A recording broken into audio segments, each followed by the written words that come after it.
มือกันมอบเวลาความบ่เข้าใจมาเถียงกันเจ้าบอกเจ้าถือคนก็บ่คอยถือและพระกันนั้นอภัยให้กันและพระกันถอยลงเพิ่นจังพากันมอดไฟหมอยไฟน่ะไม่รู้ความหมายของมอดไฟจับผัวก่อนพากันมอดนำกันน่ะทั้งสองหั่นจับแขนกันมอดความบ่เข้าใจพวกเจ้ามันบ่ให้มันบานปลายเพิ่นว่าให้พากันผ่อนพังความกันผัวเว้าเมียพังเมียเว้าผัวพังคำผัวกินยาบ้าก็ใช่เมียพังก็บ่ได้อยู่แล้วเอาหม้อไม่ก็จะลงขันไม่ทำไมมอบพอดดอกเป็นยังดอกหลังจากสูตรควันแล่ควันแล่เนาะทางหมอพรเพิ่นก็จะมัดแขนก่อน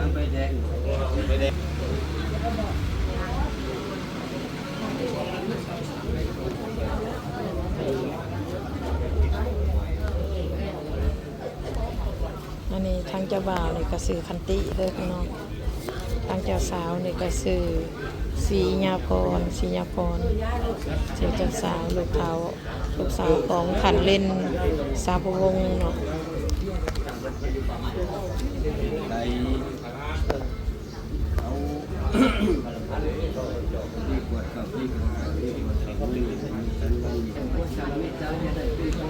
มันเรื่องมันยิ่งการพวกเจ้าทำได้ยังใช่การพวกเจ้าทำได้ง่ายให้พวกเจ้าอยู่ทางใจแต่แก้วเรียนทำจักรรูทำโมวัตถุเจ้าเอาไปดูง่ายให้ได้เงินได้ต้องทำได้ยังทำนั่นเป็นยิ่งเงินทำนั่นจะดูเรื่องนี้ได้ก็ทำขังบินลังใส่ผ้าควันเป็นสายไม้นะไปพูดนี่ก็เป็นทางปู่ทางย่าเนาะญาติพี่น้องกับปู่ขอต่อแขนเป็นสิริมงคล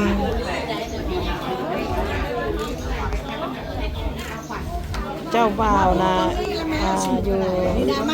เซโนทหารก็เป็นประชาชนทหาร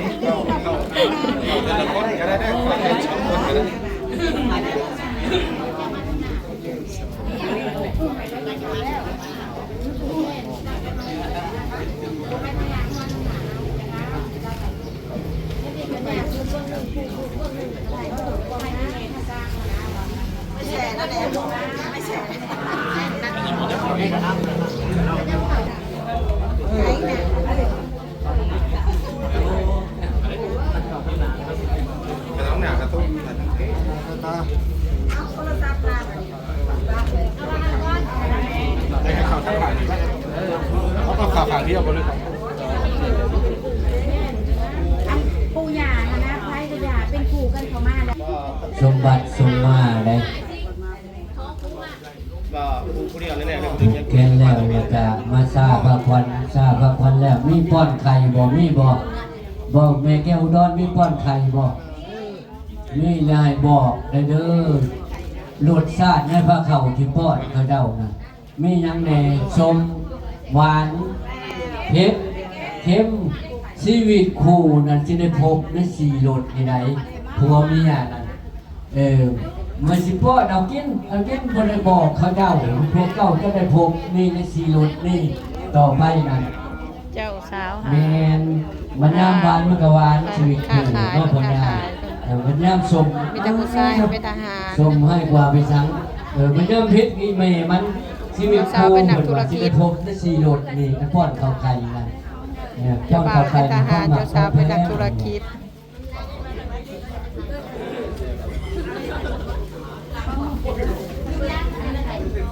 สวัสดีพี่น้องสุขคนตอนนี้ทางเจ้าบ่าวและเจ้าสาวเนาะอยู่งานแต่งของท้าวคันตินางศรีญาพรเนาะวันที่23เดือน4ปี2026หลังจากสูตรควันแล้วเปิ้นก็เข้าสู่พิธีมัดแขนตามหีบคองประเพณีลาวเฮาทางเจ้าบ่าวเจ้าสาวตอนนี้อากาศมันก็ร้อนเนาะอากาศมันร้อนก็สิจัดเป็นคู่คือบ่ได้แต่มันร้อนเนาะแค่วันละเลยดูไปหน่อยย่อมโมโหกันเลย สบายดี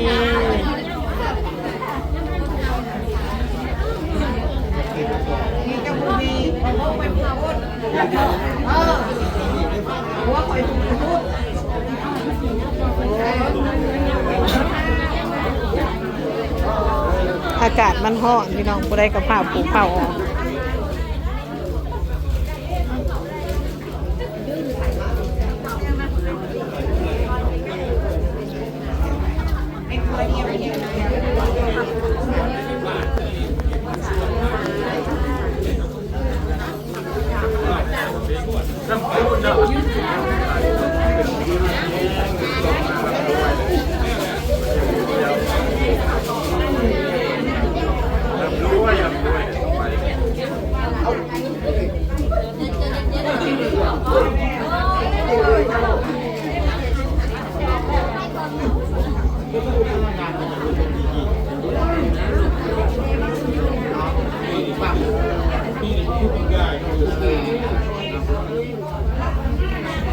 ไม่เท่าอันนี้ลงแขนบอก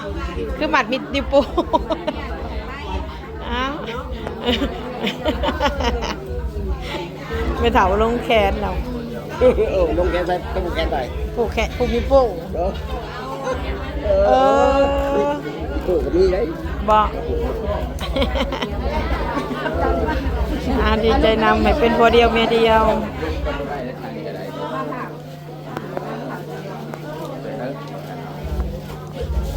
เจต้านี่ก็คือสิเมื่อยเลยส่วนไม่เท่านี่ก็ยิ้มบ่อยากออกปานใดเลยเนาะคือสิเหย้าซอยซีดว่าหรือว่าอะไร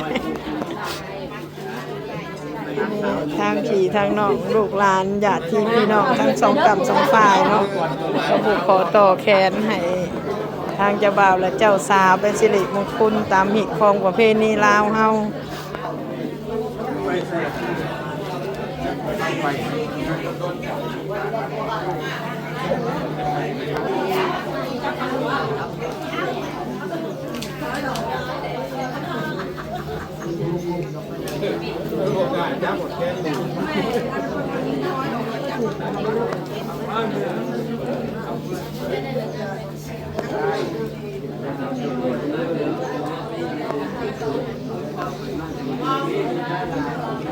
มื่อนี้ก็งานแต่งทั้งงานแต่งทางสกุลเฮานี่ก็มีกระแลมโคตรแซ่บเด้อพี่น้องมีกระแลมของทานสายลมเย็นสมพลผักดีคนสนับสนุนมื่อนี้มา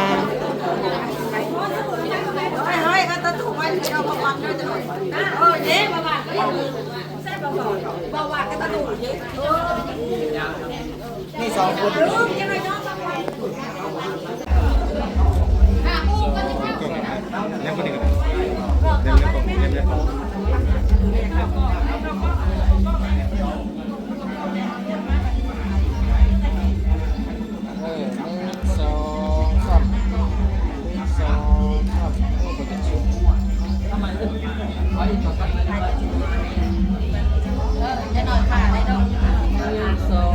ได้ดอง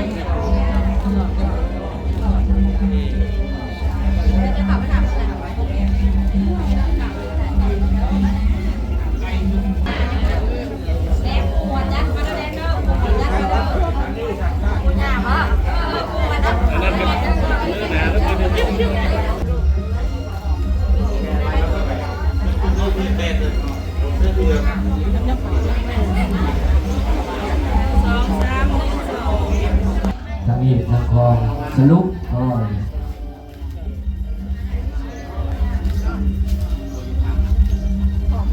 เป็นเท่าเขาน้ำบ่กล่าวมีแล้วสิสิเป็นลมก่อนมากล้องจากนั้นแล้วก็กล่าวบาดเดียวแต่บนให้เพิ่นหับให้ลูกหลานกล่าวขมาเพิ่นบริจังเฮียแต่ละผู้มาหับเอา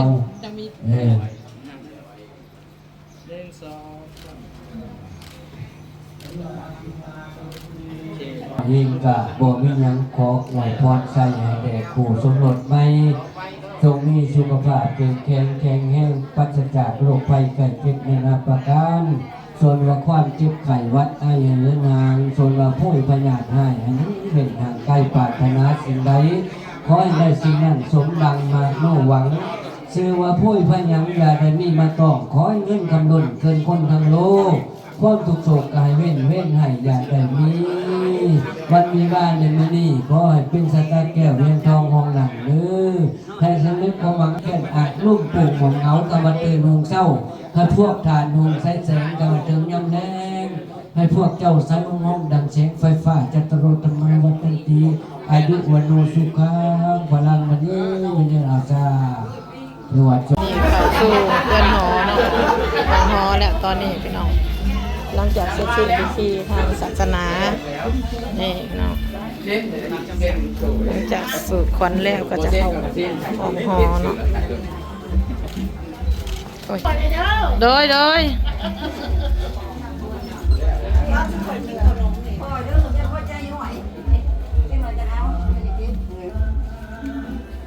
ตอนนี้เข้าของหอแล้วเนาะ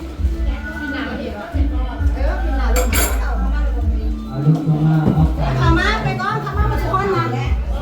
มาสวยกันเข้ามาได้ไหมแม่นี่แม่นะเขานอน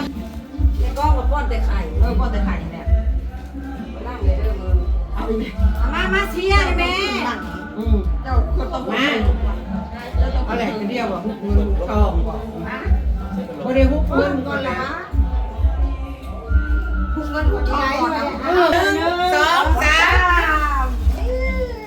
ใส่ถุงปัวปัดก่อนปัดบ่ให้ฮุบน้ำมื้อหน้าจะจะฮุบเอากระซังฮุบแล้วบ่ขึ้นไปป้อนไข่จับเอาขึ้นป้อนไข่สันวันนี้ป้อนไข่เจ้าขึ้นทางเจ้าเจ้าต้องขึ้นเทิงได้ไหมแก้วข้างหลังมีเด้อเด้อเป็นพวกแก้วมีติดเด้อเยี่ยมนี่ก็สมาธิก็มาอยู่มาครับจับนะนี่ญาติกันกินให้มันหมดหน่วยเอาได้เป็นแก้วจับเลยที่เจ้าก็กัดคนละชนกัดเลยนะเจ้าเอาปากมากัดหมดทุกคนนี่1 2 3กัดให้มันหมดแล้วเอาเข่าสิปอนสิปากไผ่หมดกับปอนสิปากตายบ้านนี้แค่เนาะเอาเขาหุ่นในวันนึง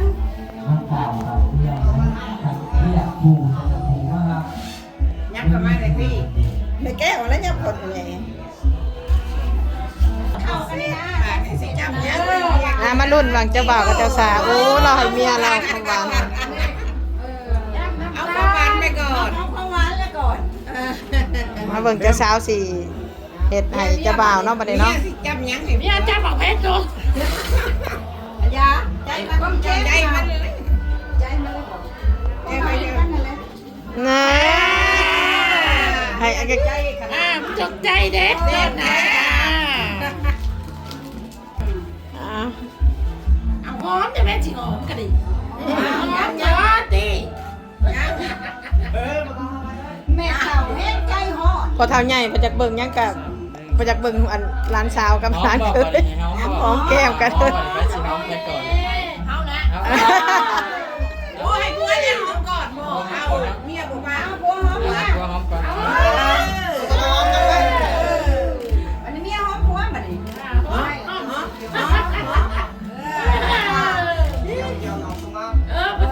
หอมแล้ว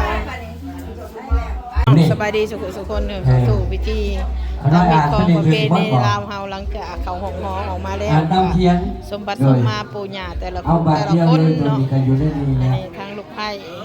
กับสมบัติสมมาปู่ย่า อย่าเอาคำครบเลยถอยจังหน่อยอันนี้คือเครื่องสมบัติสมมาเด้อพี่น้องถอยลงอันนี้รุดจังหน่อยเอาพักกันกาบัน3 บาทอ่อน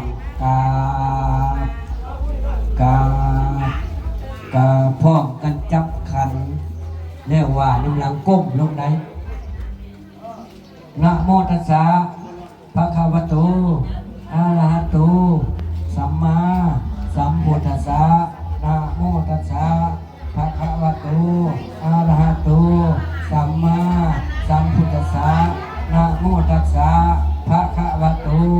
อะระหะโตสัมมาสัมพุทธัสสะสาธุบุญคุณพระรัตนตรัยพ่อแม่ครู ปู่ย่าตายายป้าลุงเอาอา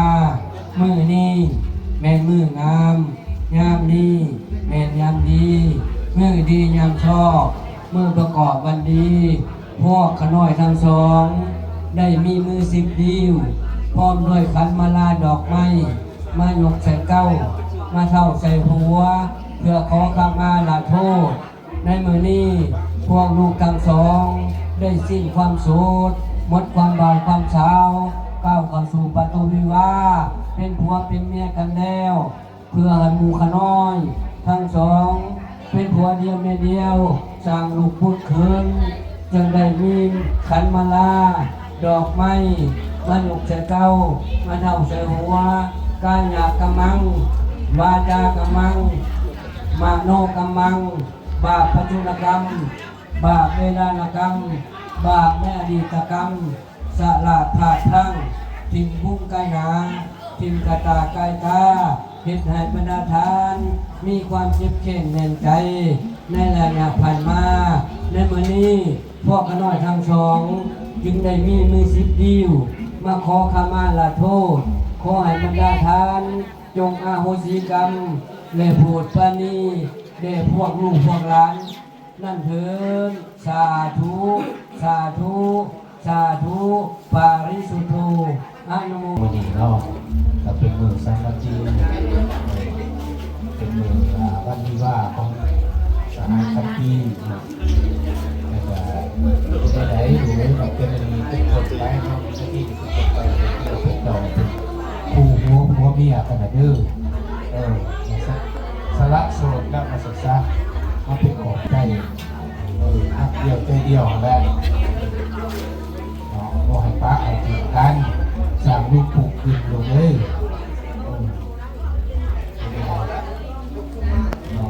โอ้ยก็บ่มีแนวสิว่าหลายเลยมีแต่พอดีปูไม้บาดนี้ปูน้ำปูแกนปูพงปูลีปูลิ้วหญ้าเมืองที่เมื่อคืนหญ้ากลางที่เมื่อคืนหญ้าอ่างหญ้าปัดหญ้าม่วงหญ้าคูนหญ้าสีหญ้าป้าเหนียมหญ้าติ๊กมี